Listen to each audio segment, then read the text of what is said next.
நமது தமிழ் 24 காஸ் வலைதளங்கள் அனைத்தும் பதிவிடப்படும் வீடியோக்கள் வியாபார நோக்கத்திற்காக செய்யப்படும் விளம்பரங்கள் மட்டுமே. மேலும் இந்த வீடியோக்கள் மூலம் தொடரும் எந்த ஒரு நிகழ்வுகளும் உங்கள் தனிப்பட்ட விருப்பத்தின் பேரில் தொடரவும். 40 கிலோமீட்டர் பயணம் பண்ணி அதுவும் அந்த வண்டி எந்த வண்டி சேல் பண்ண சொன்னாங்களோ அந்த வண்டி எடுத்துட்டு வந்திருக்காப்ல. இந்த டயத்துல அதை வாங்குறவங்களுக்கு 100% லாபம்னா. ரேஞ்ச் எதுனா இந்த காட்டு பாருங்கன்னா இன்னும் 76 கிலோமீட்டர் போகும்னா. ஒரு டன் வெயிட் வச்சாலும் அசால்ட்டா இருக்கும்ண்ணா. மாடல் வந்து 2021 மேனுஃபேக்சரிங் 22 ரெஜிஸ்ட்ரேஷன். கன்னியாகுமரியில இருந்து பாண்டிச்சேரி வரைக்கும் நான் பால்கோவா கிடைச்சிரும். ஹலோ ஃப்ரெண்ட்ஸ், இன்னைக்கான அப்டேட்ல நம்ம பார்க்க போற வண்டி பாத்தீங்கன்னா டைரக்டா நம்ம சப்ஸ்கிரைபர் ஃபாலோவர்ஸ் ஒரு அண்ணன் தான். இவங்க முன்னாடி இருந்தே நம்மகிட்ட பேசிட்டு இருந்தாங்க. இப்போ கிட்டத்தட்ட ஒரு 40 கிலோமீட்டர் அவங்களுக்கு ஊர் வந்து கலிடைக்குறிச்சியில இருந்து இங்க ஒரு 40 கிலோமீட்டர் பயணம் பண்ணி அதுவும் அந்த வண்டி எந்த வண்டி சேல் பண்ண சொன்னாங்களோ அந்த வண்டி எடுத்துட்டு வந்திருக்காப்ல. அண்ணே முத்துப்பாண்டியனை தான் வண்டியை சேல் பண்ண சொல்லி கேட்டிருந்தாங்க. அண்ணே எப்படி இருக்கீங்க? நல்லா இருக்கேண்ணே. கிட்டத்தட்ட ஒரு 5 இயர்ஸாவே உங்க வீடியோ நான் பார்த்துட்டு இருக்கேன். உங்க சேனல்ல சப்ஸ்கிரைபரா இருக்கேன். ஸோ அதனால ஆரம்பத்துல இருந்தே உங்க வீடியோ பார்த்துட்டு இருந்து எனக்கு ஒரு உங்ககிட்ட ஒரு வாகனம் வாங்கணும் அல்லது உங்ககிட்ட வாகனம் வைக்கணும் ரொம்ப ஆசை. ஸோ அதுக்கு தகுந்தாப்புல நேரம் வந்துச்சு உங்க தேடி நான் வந்துட்டேன். சரி, இந்த வண்டி இப்போ ஸ்ரீவில்லிபுத்தூர் பால்கோவான்னு போட்டிருக்கு. என்ன ரீசன்? அதாவது வண்டி எடுக்கிற காரணம் அதாவது பாத்தீங்கன்னா கிட்டத்தட்ட ஒரு 15 வருஷமாவே இந்த வியாபாரம் பாக்குறேன்னா. ஒரு 15 வருஷமாவே 15 வருஷத்துக்கு முன்னால பாத்தீங்கன்னா ஒரு என்னோட ஃபேமிலியை கூட்டிட்டு என்கிட்ட ஒரு ஆம்னி கார் ஏற்கனவே ஒரு பழைய கார் கிடந்துச்சு. சரி, அதுல என்னோட ஃபேமிலியை கூட்டிட்டு பாத்தீங்கன்னா ஒரு டூர் வாரி போகணும்னு சொல்லி சிறுத்தூர் போன பக்கம் போனோம். அங்க ஏற்கனவே ஒரு ஃப்ரெண்டு இருந்தாங்க. அவங்கள பாத்துட்டு வரும்போது அங்க ஒரு கடையில வாங்கி சாப்பிடும் போது பால்கோவா பாத்தீங்கன்னா அவ்வளவு ஒரு டேஸ்டா இருந்துச்சு. ஸோ அப்போ எனக்கும் மனசுல என்னன்னா இது நமக்கு நம்ம பக்கத்துல இருக்கோம் வந்து சாப்பிட்டுட்டோம். ஸோ தொலைவில் எவ்வளோ பேர் இருக்காங்க, எவ்வளோ ஊர்கள் இருக்கு, அவங்கெல்லாம் வர முடியாது போக முடியாதுங்கிறதுக்காக முதல்ல எல்லாருக்கும் இதை கொடுக்கணுங்கிற ஆசைப்பட்டு செஞ்ச தொழில் தானே இது. ரொம்ப லவ் பண்ணி ஆசைப்பட்டு டைரக்டாவே வீடுக்கு போயே நீங்க வந்து எல்லா வீட்டுக்கு இன்னைக்கு பாத்தீங்கன்னா கன்னியாகுமரியில இருந்து பாண்டிச்சேரி வரைக்கும் நான் போவேன் கிடைச்சிரும். கண்டிப்பாண்ணா வீடு வீடா வாசலுக்கே கொண்டு போய் கொடுத்ததாண்ணா. இப்போ வந்து ஒரு சிவப்பு கலர் எக்ஸ்பிரஸ் வச்சிருக்கேன்னா. இப்ப வண்டி வேற அப்டேட் ஆமாண்ணா, இப்போ ஒரு சிவப்பு கலர் எக்ஸ்பிரஸ் வச்சிருக்கேன். ஸோ அதுலயுமே அப்படிதான், அதுலயுமே கன்னியாகுமரியில இருந்து பாண்டிச்சேரி வரைக்கும் இன்னைக்கு அந்த கார்ல போய்கிட்டு தான் இருக்கேன். ஓகே, இந்த ஈவி வண்டி நம்ம எடுத்து எத்தனை வருஷம் ஆகுது? இந்த வண்டியோட மாடல் என்ன? இந்த வண்டியோட மாடல் பாத்தீங்கன்னா மேனுஃபேக்சர் வந்து 2021ண்ணா. 2021. ஆனா நான் என்ன கம்பெனினா இது? மஹேந்திரால போட்ட வண்டி. மஹேந்திரால போட்ட வண்டி ஈவி. அதாவது இது எடுத்த காரணம் என்ன நீங்க பாத்தீங்கன்னா வாரத்துல பாத்தீங்கன்னா திங்கள்ல இருந்து சனி வரைக்கும் நான் அந்த கார்லயே டிராவல் பண்ணுவேன்னா. ஓகே, முழுக்க அதுலயே தான் சாப்பாடு, அதுலயே தான் தூக்கம், அதுலயே தான் எல்லாமே. அந்த சண்டே மட்டும் நம்ம வீட்டுல இருக்கும்போது நம்ம ஏதாவது ஒரு சும்மா இருப்பானே, நம்ம லாங்ல எல்லாருக்கும் கொடுத்துட்டோம், நம்ம ஊருக்கும் கொடுக்கணும் அப்படிங்கறக்காக எடுத்த வண்டி தான் அந்த வண்டி.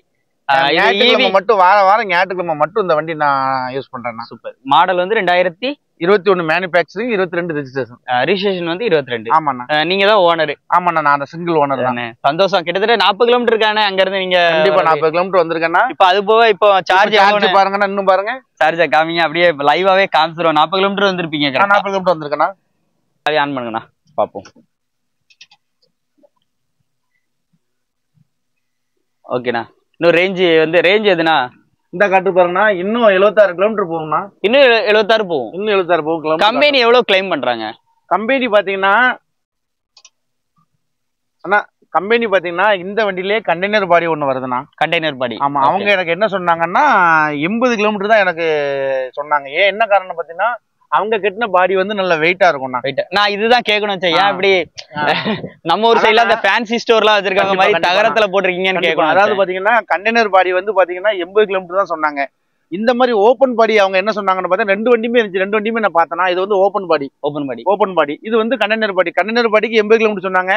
இதுக்கு பாத்தீங்கன்னா 100 கிலோமீட்டர் சொன்னாங்க. அப்ப ஏன் 20 கிலோமீட்டர் டிஸ்டன்ஸ் பாத்தீங்கன்னா அந்த பாடியோட வெயிட். அப்ப அதுக்காக தான் இந்த ஓப்பன் பாடி எடுத்து இந்த பாடி நான் கட்டினேன்னா. இந்த பாடி கிட்டத்தட்ட பாத்தீங்கன்னா அதிகபட்சம் ஒரு 50 கிலோக்கு உள்ளதான் அந்த பாடி நான் கட்டியிருக்கேன். ஆமா, இப்ப அவங்க சொன்ன மைலேஜை விட எனக்கு 5 கிலோமீட்டர் கூட தான் கிடைக்கும். இந்த வண்டி இன்னைக்கு நீங்க ஓட்டி பார்த்தாலும் 90 கிலோமீட்டர் 90 கிலோமீட்டர் கண்டிப்பா கிடைக்கும். இன்னொரு விஷயம், காத்து அதிகமா இருக்கும் போது இந்த பாடியில ஏதாவது அலசல் அந்த மாதிரி இருக்கா? ஏன் கேக்குறேன்னா ஹெவியா கட்டும் போது வந்து அந்த பில்ட் வந்து நல்லா இருக்கும். ரன்னிங்ல நீங்க வெயிட்டே இல்லன்னா வந்து நம்ம உள்ள நல்லா பிரேம் அடிச்சு நல்ல ஸ்க்ரூல எல்லாம் டைட் பண்ணி முறுக்கி ஸ்க்ரூல வச்சிருக்கனால எக்காரத்தை கொண்டு ஒரு பிட்டு கூட ஆதராது ஒண்ணுமே. அப்ப அந்த இதுல உங்களுக்கு ரேஞ்சும் டிஃபரெண்ட் இல்ல, ஒரு ப்ராப்ளம் இருக்காது, எப்போதுமே அதிகமா தான் கிடைக்குதுன்னு சொல்றீங்க. அதே மாதிரி இந்த வண்டியில இன்னைய வரைக்கும் பாத்தீங்கன்னா நான் ஏத்துன வெயிட் அதிகபட்சம் 50 இல்ல 100 கிலோக்கு மேல நான் ஏத்துனதே இல்லைன்னா வண்டி ஓடவே இல்ல. ஆமா, எடுத்த புதுசுல ஒரு ஆசையில வேணா ஒரு 6 மாசம் நல்ல ஓட்டியிருக்கேன். அதுக்கப்புறம் பாத்தீங்கன்னா வண்டி இன்னைய வரைக்கும் அது சும்மா தான் இருக்கு. கிலோமீட்டர் இப்போதைக்கு எவ்வளவு கிலோமீட்டர்? 47,000 கிலோமீட்டர் ஓடி இருக்குண்ணா. டயர் வேற டயர் போட்டாச்சா? 2 டயருமே 3 டயரும் 4 டயருமே புதுசு போட்டேன், ஸ்டெப்னியோட சேர்த்து. டியூப்புமே புதுசு தான் கிடக்குது. இன்னும் ஒரு வருஷத்துக்கு நீங்க எப்சியும் போட்டா ஒண்ணும் போட வேண்டாம். ஓகேண்ணா, அப்படியே வண்டி ரெடியா இருக்கு. இன்சூரன்ஸ் எல்லாமே லைவ் தான், எல்லாம் லைவ்ல இருக்கு. மாடல் டீடைலா ஒரு நேரம் மட்டும் இல்லனா இன்சூரன்ஸ் நான் போட்டு கொடுத்துறலாம். என்ன மாடல் டீடைல் சொல்லிருங்கண்ணா. அப்படி மாடல் வந்து 2000 மேனுஃபேக்சரிங் வந்து 2021னா, நான் ரெஜிஸ்ட்ரேஷன் பண்ணது 2022 ஜனவரி. ஓகே, இப்போ நம்ம ஓனர் நீங்க தான் single owner. FC insurance live insurance பண்ணி கொடுத்துறலாம். வண்டிக்கு ரேட் என்னன்னா சொல்றோம்? ஆனா வண்டிக்கு ரேட் வந்து எப்படின்னா, நம்ம இன்சூரன்ஸ் போட்டு குடுக்கறதா இருந்தா அவங்களுக்கு 240 கொடுத்துருவோம்னா. ஓகே, இன்சூரன்ஸ் இல்லாம எடுத்தாங்கன்னா 235 எடுக்கணும். இது ஃபைனல் பிரைஸா? இல்ல வந்தா என்னால முடிஞ்ச வரைக்கும் நான் கண்டிப்பா குறைச்சு கொடுக்குறேன். இன்னைக்கு ஆன் ரோட் பிரைஸ், ஏன்னா நீங்க பிரைஸ் சொல்லும் போது எனக்கு ஒரு இது வருது. ஆனா ஆன் ரோட் பிரைஸ் எவ்வளவு இன்னைக்கு பாத்தீங்கன்னா இந்த வண்டியோட கரண்ட் ரேட் வந்து நீங்க இப்ப ஆன்லைன்ல விசாரிச்சாலும் 4.5 லட்சம் 4.5 லட்சம் சொல்லுவாங்கண்ணா. இதே கண்டெய்னர் பாடியோட கண்டெய்னர் கண்டிப்பா சொல்லுவாங்கன்னா 4.5 லட்சம் ரூபாய் குறைஞ்சு நீங்க எடுக்கவே முடியாது. வெறும் ஜஸ்ட் ஒரு 40,000 கிலோமீட்டர் ஓடின வண்டி. ஆமா, ஃபுல்லாவே சர்வீஸ் எல்லாம் எப்படின்னா சர்வீஸ் எல்லாம் நல்லா சூப்பரா பண்ணி தருவாங்கன்னா. அதே மாதிரி இன்னைக்கு 47,000 கிலோமீட்டர் நான் ஓட்டிருக்கேன்னா, நான் இன்னைய வரைக்கும் சொல்றேன்னா, முதல்ல எடுத்த ஸ்டார்டிங்ல ஒரு 6 மாசம் நான் ஃபுல்லாவே வீட்டுல சார்ஜ் போட்டு தான் ஓட்டி பார்த்தேன். அப்படி பார்க்கும்போது ஒரு வீட்டுல 2 வீடு இருக்குண்ணா. நம்ம வீட்டுல ஒரு வீட்டுல அப்பா இருக்காங்க, ஒரு வீட்டுல அப்பா மட்டும் இருக்காங்க, இன்னொரு வீட்டுல என் ஃபேமிலி இருக்கு. சோ அந்த வண்டி அந்த வீட்டுல நான் சார்ஜ் போட்டு பார்க்கும்போது ஒரு நாளைக்கு பாத்தீங்கன்னா நான் 2 மாசம் ஃபுல்லா ஓட்டினாலுமே எனக்கு மொத்தமே 300 ரூபா தானே கரண்ட் பில் வந்துச்சு. ஆனா ரெகுலரா வண்டி யூஸ் பண்ணி ரெகுலரா அந்த 6 மாசம் ஓடின மைலேஜ் தான் இது. அதுக்கப்புறம் நம்ம கார் புது கார் வந்துச்சுன்னா, அந்த சிவப்பு கலர் எக்ஸ்பிரஸ் கார் எடுத்துட்டோம். 2 மாசத்துக்கு எவ்வளவு வந்து இபி பில் எவ்வளவு வந்து? மொத்தமே 300 ரூபா தானே வந்துச்சு டோட்டலா. ஆமா, அந்த 100 யூனிட் கரண்ட் பில் நம்ம கவர்மெண்ட் ஃப்ரீயா கொடுத்துருது. அதனால அதை கழிச்சு பார்க்கும்போது 300 ரூபா தானே கரண்ட் பில் வந்துச்சு. இன்னைய வரைக்கும் இந்த வண்டிக்கு நான் செலவு பண்ண காசுன்னு பாத்தீங்கன்னா, மொத்தத்திலே கரண்ட் பில்ல சேர்த்து இந்த வருஷத்துக்கு ஒரு அந்த 5,000 கிலோமீட்டருக்கு ஒரு ஆயில் மாத்த சொல்லுவாங்க. அதெல்லாம் சேர்த்தா இன்னைய வரைக்கும் இந்த வண்டிக்கு மொத்தமே நான் 5000 தானே செலவு பண்ணிருப்பேன். இந்த வண்டி உழைச்சு கொடுத்துதான் எக்ஸ்பிரஸோ வாங்கியிருக்கேன்னு சொன்னீங்க ஒரு வார்த்தை. உண்மைக்கு இப்ப இந்த வண்டியை புடுக்கான காரணம் தெரிஞ்சுக்கணும்ல. இப்போ வந்து என்ன காரணம்னு பாத்தீங்கன்னா, அன்னைக்கு நம்ம முதல்ல நம்ம ஆம்னி எடுக்கும் போதுமே நம்ம பைனான்ஸ் தான் எடுத்தோம்னா, அந்த நம்ம ஆட்டோ எடுக்கும் போதும் பைனான்ஸ் தான், இன்னைக்கு கார் எடுத்திருக்கிறதும் பைனான்ஸ் தான். நம்ம கிட்ட வேற எந்த சேவிங்ஸுமே கிடையாது. அதனால சேவிங்ஸ் இல்லாதனால இப்ப இன்னைக்கு நம்ம பையன் பாத்தீங்கன்னா நம்ம +2ல நல்ல மார்க் வாங்கியிருக்கான். ஸ்கூல்லே அவன் தான் 2nd மார்க். அதுக்கப்புறம் பாத்தீங்கன்னா நம்ம பாப்பா 10th அவன் தான் அந்த ஸ்கூல்ல 1st மார்க், தமிழ் மீடியத்துல. சோ பையன் இப்ப வந்து பையன் அவனை காலேஜ்ல சேர்க்கணுங்கிற ஒரே காரணத்துக்காக மட்டும்தானா இப்ப நம்ம கொடுக்குறோம். ஆமா, அவனோட ஆசைகள் ஃபுல்லா நல்ல பெரிய காலேஜா பார்த்து சேர்க்கணும். சோ அப்படி பார்க்க பட்சத்துல எப்படி பார்த்தாலும் ஒரு 6-7 லட்சம் படிப்பு ஆகும்னா, அந்த வேற வழி இல்லாத காரணத்துக்காக தான் கொடுக்குறேன். உண்மையிலே இந்த வண்டி நான் ரொம்ப லவ் பண்றேன், கொடுக்க மனசே கிடையாது. இருந்தாலும் வேற வழி இல்லைன்னா பையன் படிப்புக்காக தான் கொடுக்குறேன். எடுக்கிறவங்க இன்னும் 10 வருஷம் நல்லா வச்சு ஓட்டுறா, நல்லா சம்பாதிச்சு கொடுக்கும். நல்ல ராசியான வண்டினா. ஃபர்ஸ்ட் ஸ்டார்டிங்ல இந்த விஷயத்த சொல்லணும்னு நினைச்சோம். ஆனா சிம்பத்தியை கிரியேட் பண்ணியோ எதுவுமே வந்து பண்ண வேணாம். எனக்கு நான் இருக்கிற ஜென்ரலா என்ன இருக்கோ நான் சொல்லிடுறேன் அப்படின்ட்டப்ப இவங்க. ஆனா ஆல்ரெடி அண்ணனை எனக்கு தெரியும், முன்னாடியே சொன்ன விஷயம், கால் பண்ணி சொன்ன விஷயம் எல்லாமே வந்து ஃபர்ஸ்ட்ல இருந்தே அவங்க அதை தான் சொன்னாங்க, பையன் படிப்பனா அப்படின்னாங்க. ஆனா நம்ம அதை தாண்டி அதை வந்து நம்ம கிரியேட் பண்ணி ஒரு இடத்துல போயிட்டு வண்டியை சேல் பண்ற விட அவங்களுக்கு இந்த வண்டி பிடிக்கணும். அப்போ அதை பத்தி இந்த வண்டியை பத்தி டீட்டெயில சொல்லிட்டு இந்த விஷயத்த கடைசியா அவங்களுக்கு எடுத்துட்டு வரணும்னு சொல்லி தான் எங்களோட நோக்கமும். வண்டிக்கு அவங்க சொன்ன ரேட்டையும் கண்டிப்பா கம்மி பண்ணி தரதா சொல்லியிருக்காங்க. நீங்க நேர்ல வந்து பாருங்க, வண்டியை பிடிச்சிருக்கான்னு பாருங்க.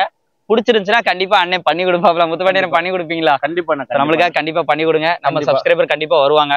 கண்டிப்பா. அவங்களும் ஏதாவது சின்ன சின்ன தொழில் பண்றவங்களுக்கு, ஒரு ஃபேன்சி ஸ்டோர் வச்சு யூஸ் பண்றவங்களுக்கு, இல்ல சின்ன சின்ன பொருட்களை ஏற்றி அங்கங்க, அதாவது லோக்கலுக்குள்ளே நம்ம சரௌண்டிங்ல ஒரு டன் வெயிட் வச்சாலும் அசால்ட்டா இருக்கும், தாராளமா போகும்.